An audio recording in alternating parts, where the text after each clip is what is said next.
इससे पहले नारद के पूछने पर ब्रह्मा ने बताया था कि सृष्टि का विस्तार कैसे हुआ और जो कुबेर है वो किस प्रकार से शिव जी के मित्र हुए। अब इसके बाद नारद जी पूछते हैं कि हे विश्व सृष्टा, सती की कीर्ति से युक्त शिव जी के कल्याणमय कथा तथा दिव्य संपूर्ण चरित्र को कहिए जिसको मैं सुनना चाहता हूँ।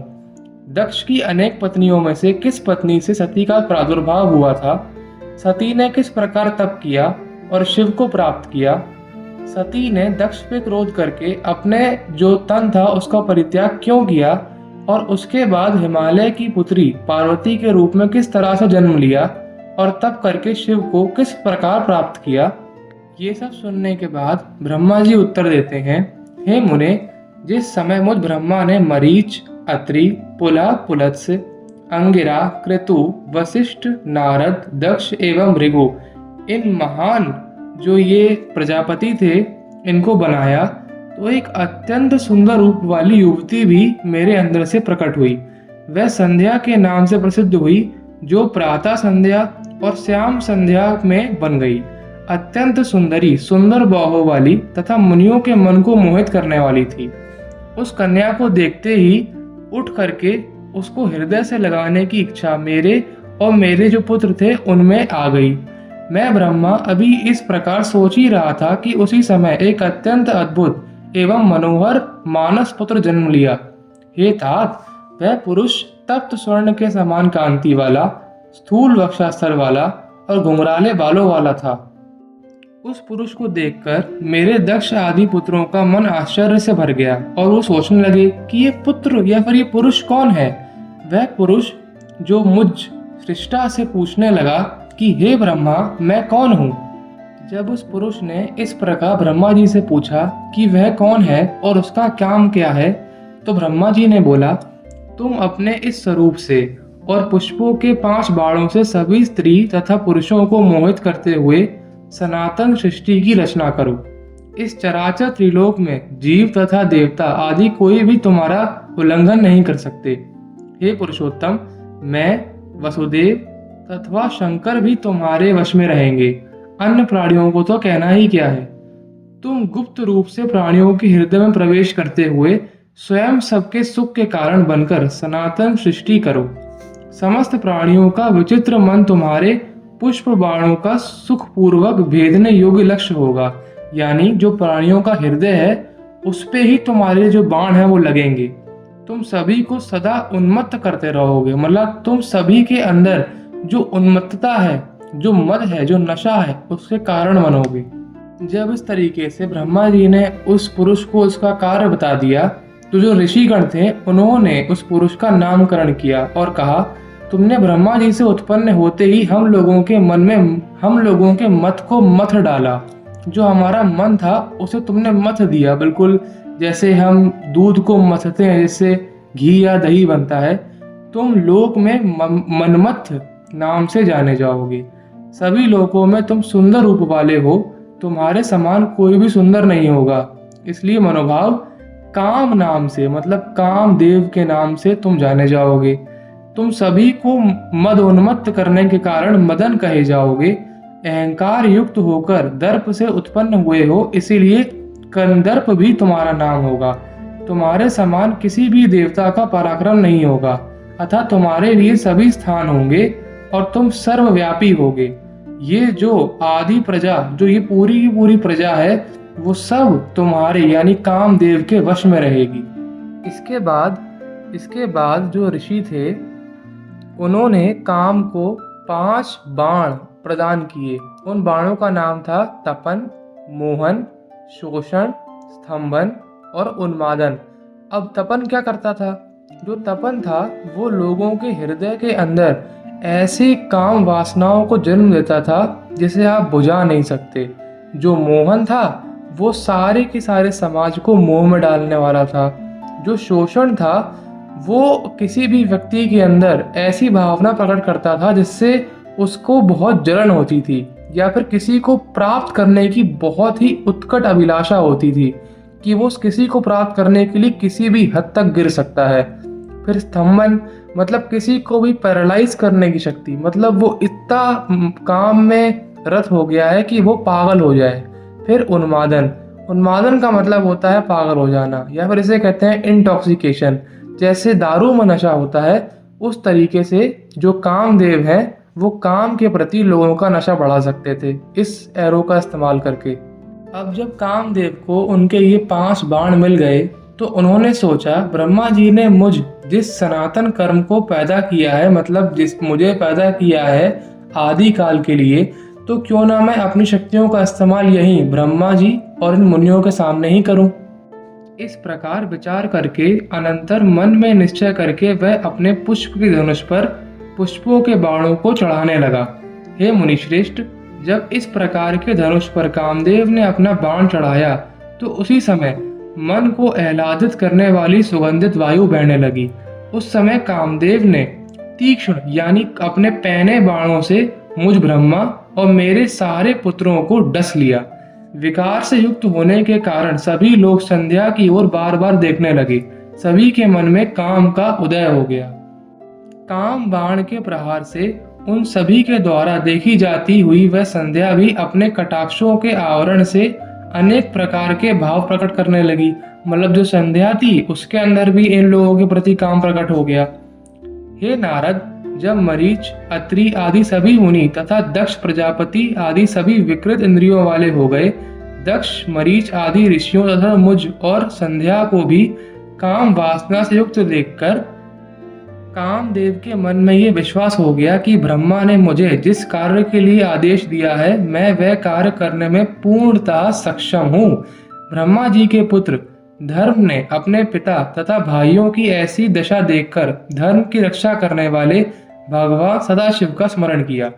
धर्म बोले, हे देवादिदेव महादेव, हे धर्मपाल, आपको नमस्कार है। हे शंभु, सृष्टि पालन तथा विनाश करने वाले आप ही हैं। हे प्रभु, आप शिव, तीनों गुणों से रहित, प्रकृति से परे, तुरीय अवस्था वाले, निर्गुण निर्विकार तथा अनेक प्रकार की लीलाओं में प्रवीण हैं। हे महादेव, इस भयंकर पाप से मेरी रक्षा कीजिए। इस समय मेरे पिता तथा मेरे भाई पाप बुद्धि से युक्त हो गए हैं, इनकी रक्षा कीजिए। धर्म के द्वारा परमात्मा प्रभु की जब इस प्रकार स्तुति की गई तब वह आत्मभू शिव, मतलब जो सबकी आत्म रूप से सबके अंदर ही वास करते हैं, धर्म की रक्षा करने के लिए वहीं प्रकट हो गए। वे शंभु आकाश में स्थित होकर मुझ ब्रह्मा तथा दक्ष आदि को इस प्रकार के मोह से ग्रस्त देखकर मन ही मन हंसने लगे। हे मुनिश्रेष्ठ, उन सबको साधुवाद देकर और बार बार हंसकर मुझे लज्जित करते हुए वह वृषभ ध्वज ये कहने लगे, हे ब्रह्मा, अपनी कन्या को देखकर आपको काम भाव कैसे उत्पन्न हो गया? वेदों का अनुसरण करने वालों के लिए ये उचित नहीं है। बुद्धिमान लोगों को चाहिए कि माता, बहन, भाई की पत्नी और कन्या इन सबको हमेशा समान भाव से देखें। इन्हें कदापि मतलब कभी भी कुदृष्टि मतलब गलत दृष्टि से नहीं देखना चाहिए। वेद मार्ग का ये सिद्धांत तो आपके मुख से ही निकला है। हे विधे, आपने कर्मों को उत्पन्न किया है और आपने काम को भी उत्पन्न किया है, फिर भी आप उनमें अंतर नहीं कर पाए। हे चतुरानन, आपके मन में धैर्य जो जगा नहीं है अब तक, उसको मैं जगा रहा हूँ। सोचिए आप ये क्या कर रहे हैं। उस पुरुष को तथा उसके वेद शास्त्र आदि सभी ज्ञानों को धिक्कार है जिसके मन को स्त्री कर लेती है और धैर्य से विचलित करके मन को लैलुप्त कर देती है। मतलब जिसके मन को स्त्री कर लेती है, ऐसा कोई भी पंडित या ब्राह्मण जो अपने आप को बड़ा शास्त्र वेत्ता मानता हो तो उसको धिक्कार है। इस प्रकार सदाशिव के वचनों को सुनकर मैं दूनी लज्जा में पड़ गया, ये ब्रह्मा जी कह रहे हैं। उस समय मेरा शरीर पसीने से पानी पानी हो गया। हे मुनि, तत्पश्चात काम रूपिणी संध्या को ग्रहण करने की इच्छा रहते हुए भी मैंने शिवजी के वैसे इंद्रियों को वश में करके काम विकार को दूर कर दिया। उसी समय दक्ष के शरीर से पसीना निकला और पृथ्वी पर गिरा। उससे समस्त गुण संपन्न परम मनोहर एक स्त्री उत्पन्न हुई। उसका शरीर सूक्ष्म था, कटी प्रदेश सम था, शरीर की रोमावली अत्यंत सूक्ष्म थी, उसके अंग काफी कोमल और बहुत सुंदर थे। कृतु, वशिष्ठ, पुलत्स्य तथा अंगिरा को छोड़कर मरीचि आदि 6 ऋषियों ने अपनी इंद्रियों का निग्रह कर लिया। हे मुनिश्रेष्ठ, इन कृतु आदि 4 ऋषियों का वीर पृथ्वी पर गिरा, जिससे दूसरे पितृगणों की सृष्टि हुई। इस प्रकार संध्या पितरों को उत्पन्न करने वाली बनकर, मतलब पितरों को उत्पन्न होने का कारण बनकर उनकी माँ हुई। ये शिव के द्वारा देख लिए जाने के कारण दोषों से रहित तथा धर्म कर्म में परायण रहती थी। इसके बाद शंभु सदाशिव के वाक्यों में मैं पितामह लज्जित हुआ। मैंने अपनी भ्रिकुटी चढ़ा ली और कामदेव पर बड़ा क्रुद्ध हुआ।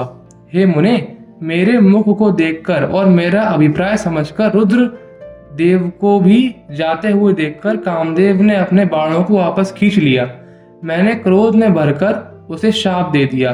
अहंकार से मोहित हुए ये करदम्भ शिवजी के प्रति दुष्कर कर्म करने के कारण मुझे बहुत क्रोध आ रहा था और मैंने उसे श्राप ये दिया कि वो जो शिव है उनके त्रिनेत्र से एक न एक दिन भस्म हो जाएगा। मेरे शाप को सुनकर भयभीत हुआ कामदेव उसी क्षण अपने बाणों को त्याग कर सबके सामने प्रकट हो गया। हे मुने, उसका सारा गर्व नष्ट हो गया। तब वह दक्ष आदि मेरे पितरों, संध्या एवं मुझ ब्रह्मा के सामने सबको देखता और सुनता हुआ कहने लगा, हे ब्राह्मण, आप तो न्याय मार्ग का अनुसरण करने वाले हैं। आप में तो अन्याय का लेश मात्र भी नहीं है। तो मुझ निरपराध को आपने इस प्रकार दारुण श्राप कैसे दे दिया? हे ब्राह्मण, आपने मेरे लिए जो कहा था मैंने तो वही कार्य किया है। आपको मुझे शाप देना ठीक नहीं, क्योंकि मैंने आपकी आज्ञा के विरुद्ध कोई और अन्य कार्य नहीं किया। हे ब्राह्मण, मैं मतलब ब्रह्मा, विष्णु तथा शिव ये सभी तुम्हारे बाणों के वशीभूत हो जाएंगे। आपने मुझसे यही तो कहा था, तो मैंने बस जो अपनी शक्तियां हैं उनकी परीक्षा लेने के लिए आप लोगों के ऊपर इसका प्रहार किया। इसमें कोई गलत बात तो नहीं है। हे ब्रह्मा, इसमें मेरा कोई अपराध नहीं है, तो इसका कोई समय भी निश्चित कीजिए। मतलब ऐसा कब होने वाला है वो मुझे आप पहले से ही बता दीजिए, जिससे मैं वहां पे शिव जी के समक्ष जाऊं ही नहीं। तो ब्रह्मा जी बोलते हैं, हे नारद, तब मैं जगतपति ब्रह्मा उसकी ये बात सुनकर चित्त को वश में करने वाले काम को बार बार डांटते हुए कहने लगा, हे काम, ये संध्या मेरी कन्या है। तुमने इसकी ओर सकाम करके मुझे और मेरे पुत्रों को लज्जित किया, इसलिए मैंने तुम्हें श्राप दिया है। हे मदन, तुम महादेव जी के नेत्र अग्नि से भस्म होकर बाद में शीघ्र ही अपने शरीर को प्राप्त कर लोगे। जब शंकर जी विवाह करेंगे तो तुम अपने शरीर को दोबारा प्राप्त कर लोगे।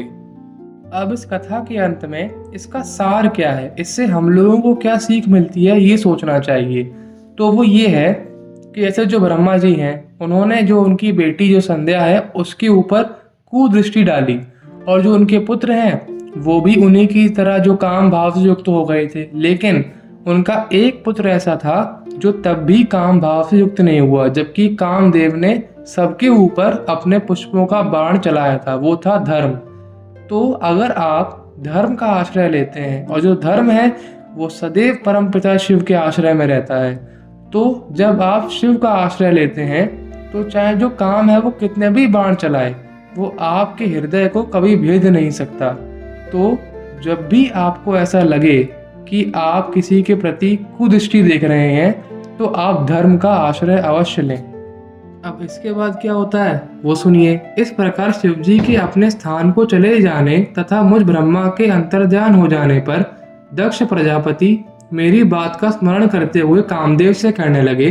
दक्ष बोले, हे काम, सुंदर रूप एवं गुण से युक्त ये कन्या मेरे शरीर से उत्पन्न हुई है, अतः तुम अपनी पत्नी बनाने के लिए इसका वर्ण करो। तो हे नारद, ये कहकर दक्ष ने अपने पसीने से उत्पन्न हुई जो कन्या थी उसका नाम रति रखा और उसका ब्याह कामदेव से करा दिया। ये सब सुनने के बाद नारद जी ब्रह्मा जी से पूछते हैं, हे ब्रह्मा, उसके बाद वो जो संध्या थी उसका क्या हुआ, उसने क्या किया, उसका पति कौन बना?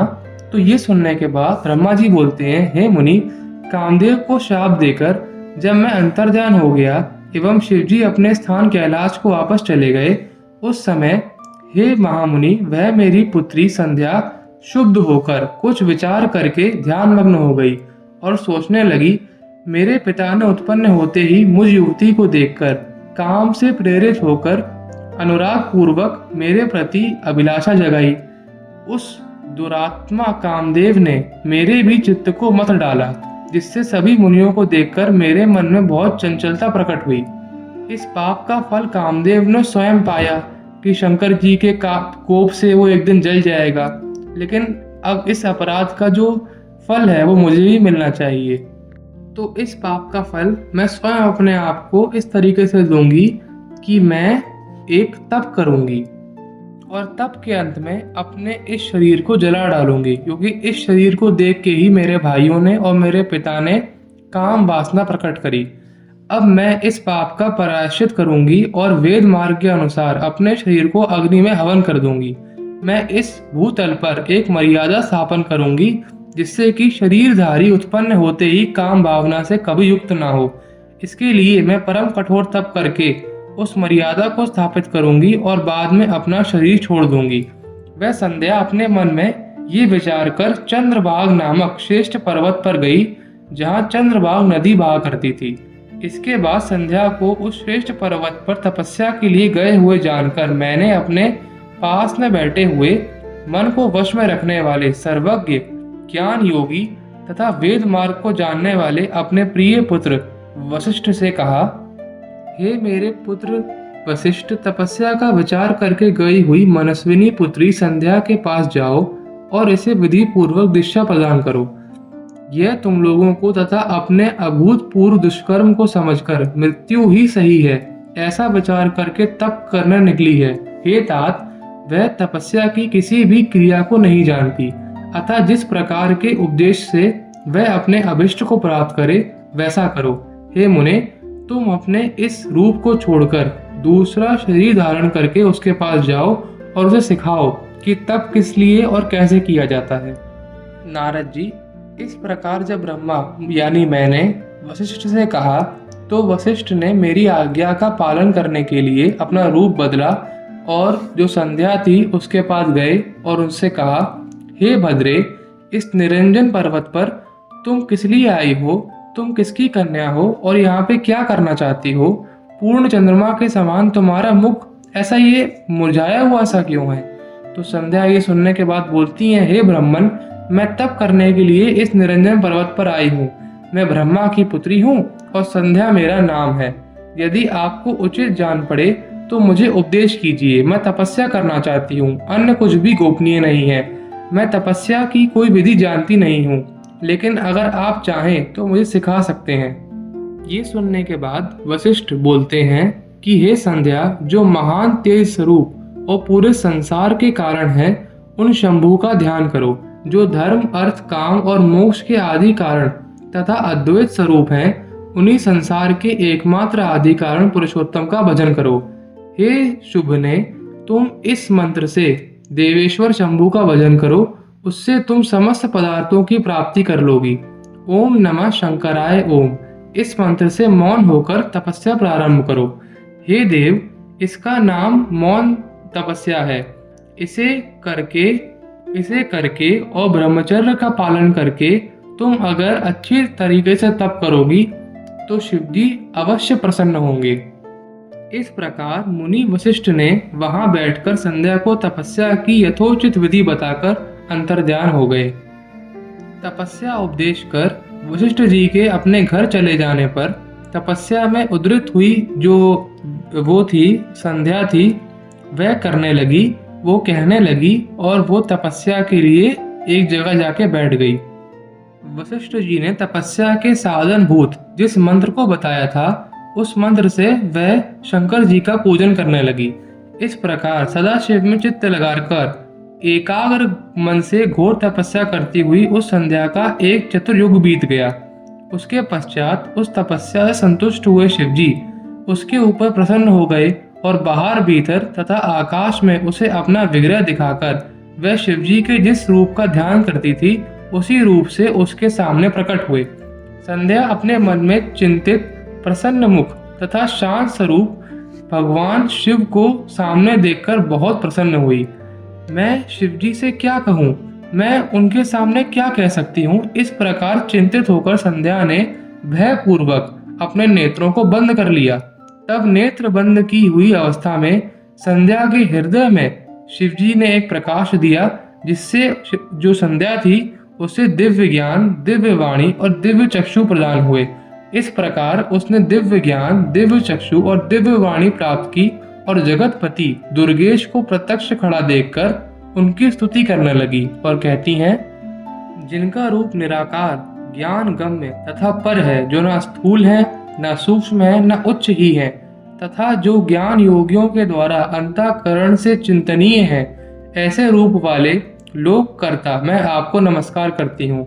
जिनका रूप सर्वरूप, शांत, निर्मल, निर्विकार, ज्ञान से परे, अपने प्रकाश से स्थित, विकार रहित, आकाश मार्ग से जाने वाले जितने भी चीजें हैं उनसे भी तेज है, ऐसे पुरुष को मैं नमस्कार करती हूँ।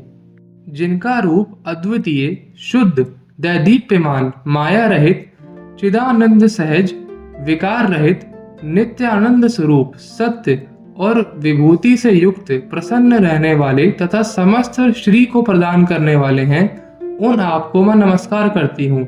जिनका रूप माया विधा के द्वारा ध्यान करने योग्य, सबसे सर्वथा भिन्न, परम सात्विक, ध्येय स्वरूप, आत्म स्वरूप, संसार स्वरूप और संसार से परे हैं, उनको मैं नमस्कार करती हूँ। जिनका आकार शुद्ध रूप, मनोज्ञ, रत्न के समान स्वच्छ, कर्पूर के समान गौरवर्ण और हाथों में वर अभय मुद्रा, शूल मुंड को धारण करने वाले हैं, उन आप योग युक्त सदाशिव को मैं नमस्कार करती हूँ। आकाश, पृथ्वी, दिशाएं, जल, ज्योति और काल जिनके स्वरूप हैं, ऐसे मैं आपको नमस्कार करती हूँ। जिनके शरीर से प्रधान एवं पुरुष की उत्पत्ति हुई है, उन अव्यक्त स्वरूप आप शंकर को मैं बार बार नमस्कार करती हूँ। जो ब्रह्म रूप होकर इस जगत की सृष्टि करते हैं, विष्णु रूप होकर पालन करते हैं तथा रुद्र रूप होकर संहार करते हैं, उन आपको मैं बार बार नमस्कार करती हूँ। करुणा के कारण दिव्य अमृत स्वरूप, ज्ञान संपदा देने वाले, समस्त लोगों को ऐश्वर्य प्रदान करने वाले, प्रकाश स्वरूप तथा परात्पर शंकर को मैं बार बार नमस्कार करती हूँ। जिनके अतिरिक्त ये जगत और कुछ नहीं है, जिसके पैर से पृथ्वी, दिशाएं, सूर्य, चंद्रमा, कामदेव तथा अन्य देवता और नाभि से अंतरिक्ष उत्पन्न हुए हैं, उन आप शंभु को मैं नमस्कार करती हूँ। हे हर, आप सर्वश्रेष्ठ तथा परमात्मा हैं। आप विविध विधा और सद्ब्रह्म, पर ब्रह्म तथा ज्ञान परायण हैं, जिनका न आदि है, न मध्य है तथा न अंत है, और जिनसे ये समस्त संसार उत्पन्न हुआ है, ऐसे सदाशिव को मैं नमस्कार करती हूँ। ब्रह्मा आदि देवगण तथा तपोधन महर्षि भी जिनके रूप का वर्णन नहीं कर सकते, उनके रूप का वर्णन मैं कैसे कर सकती हूँ। लेकिन हे प्रभु, इंद्रियां सहित समस्त देवगण तथा सभी असुर भी जब आपके रूप को नहीं जानते, तो आप जैसे निर्गुण के गुणों को मैं एक अधम स्त्री कैसे ही जान सकती हूँ। हे महेशान, आपको नमस्कार है। आप तपो में, आपको नमस्कार है। हे शंभु, हे देवेश, आपको बार बार नमस्कार है। आप मेरे ऊपर प्रसन्न हो। संध्या के द्वारा स्तुति जब उनकी हुई तो जो शिवजी हैं वो प्रसन्न हो गए और उससे बोलने लगे, हे भद्रे, तुम्हारी इस उत्कृष्ट तपस्या से तथा तुम्हारी इस स्तुति से मैं बहुत प्रसन्न हूँ। तुम मुझसे वर मांगो। तब संध्या बोली, हे महेश्वर, यदि आप प्रसन्नता पूर्वक वर देना चाहते हैं और यदि आप मुझ पर प्रसन्न हैं, तो आप मुझे ये वर दीजिए। इस आकाश तथा पृथ्वी में उत्पन्न होते हुए किसी भी प्राणी में कभी भी काम ना हो। हे प्रभु, मैं अपने आचरण में तीनों लोकों में इस प्रकार प्रसिद्ध हो जाऊं जैसे और कोई दूसरी स्त्री नहीं हुई है। एक और वर मांगती हूँ, मेरे द्वारा उत्पन्न की गई कोई भी संतति सकाम होकर पतित ना हो। जो मेरा पति हो वह भी मेरा अत्यंत सुहृदय हो, और अगर कोई और पुरुष मेरी ओर आंख उठा के देखता है गलत दृष्टि से, तो वो भस्म हो जाए। ये सुनने के बाद महेश्वर कहते हैं, हे देवी, हे संध्या, मेरी बात सुने। तुम्हारा तप नष्ट ना हो। अब मेरा क्रोध तुम्हारे ऊपर नहीं है और तुम तप करने से शुद्ध हो चुकी हो। हे भद्रे, तुमने जो जो वरदान मांगे हैं, तुम्हारी श्रेष्ठ तपस्या से परम प्रसन्न होकर मैंने वह सब तुम्हें प्रदान किए हैं। सब प्राणियों का प्रारंभ बाल भाव और दूसरा कुमार भाव, तीसरा यौवन भाव और चौथा वृद्ध भाव, शरीरधारी तीसरी अवस्था आने पर सकाम होंगे और कोई कोई प्राणी दूसरे के अंत तक सकाम होंगे। मैंने तुम्हारे तपस्या से संसार में ये मर्यादा स्थापित कर दी है कि कोई भी पैदा होते हुए काम से युक्त नहीं होगा। तुम इस लोक में ऐसा सती भाव प्राप्त करोगी जैसा तीनों लोकों में आज तक किसी भी स्त्री ने नहीं किया है। तुम्हारे पति के अतिरिक्त जो तुमको सकाम दृष्टि से देखेगा वह तत्काल नपुंसक होकर दुर्लभ हो जाएगा। तुम्हारा पति महान भाग्यशाली, तपस्वी तथा रूपवान होगा। वह तुम्हारे साथ एक कल्प तक निवास करेगा। अब मैं तुम्हारे जन्मांतर की कुछ बात कह रहा हूँ। तुम अग्नि में अपने शरीर का त्याग करने की प्रतिज्ञा पहले ही कर चुकी हो, अतः उसका उपाय मैं तुम्हें बता देता हूँ, वो सुनो। वह उपाय ये है कि तुम महर्षि मेधा तिथि के 12 वर्ष तक चलने वाले यज्ञ में प्रचंड रूप से जलती हुई अग्नि में प्रवेश कर जाओ। इस समय मेधा तिथि इसी पर्वत की तलहटी में चंद्रभाग नदी के तट पर तपस्वियों के आश्रम में महान यज्ञ कर रहे हैं। फिर तुम यज्ञ अग्नि से प्रकट होकर मेधा तिथि की पुत्री बनोगी। तुम्हारे मन में जो कोई भी श्रेष्ठ पति रूप में तुम चाहती हो, तो जब तुम उस अग्नि में कूदो तब उस पुरुष का तुम एक बार स्मरण कर लेना। इस प्रकार भगवान सदाशिव जब संध्या को वर प्रदान कर अंतर्धान हो गए, तब संध्या वहां गई जहां महर्षि मेधातिथि थे। वहां पर भगवान सदाशिव की कृपा से उसे किसी ने देखा नहीं। उसने उस समय तपस्या के विषय में उपदेश करने वाले उन ब्रह्मचारी का स्मरण किया। हे महामुने, वे ब्रह्मचारी और कोई नहीं वशिष्ठ ही थे, जो ब्रह्मा जी की आज्ञा से ब्रह्मचारी का रूप धारण कर संध्या को तपस्या के संबंध में उपदेश कराने के लिए गए थे।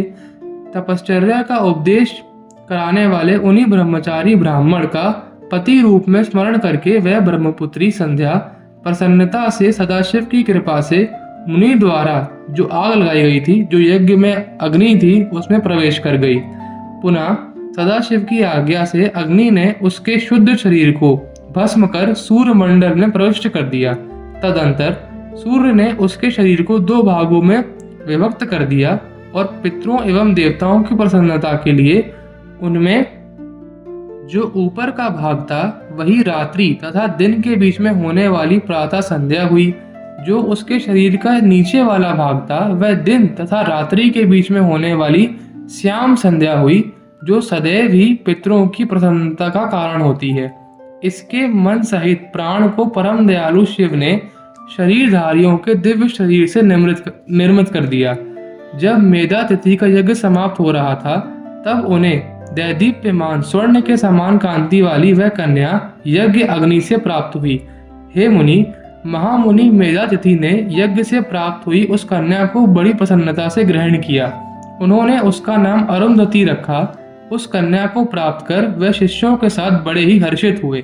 उसने किसी भी कारण के उपस्थित होने पर अपने पति व्रत धर्म का परित्याग नहीं किया, इसलिए उसका नाम अरुंधति रखा गया।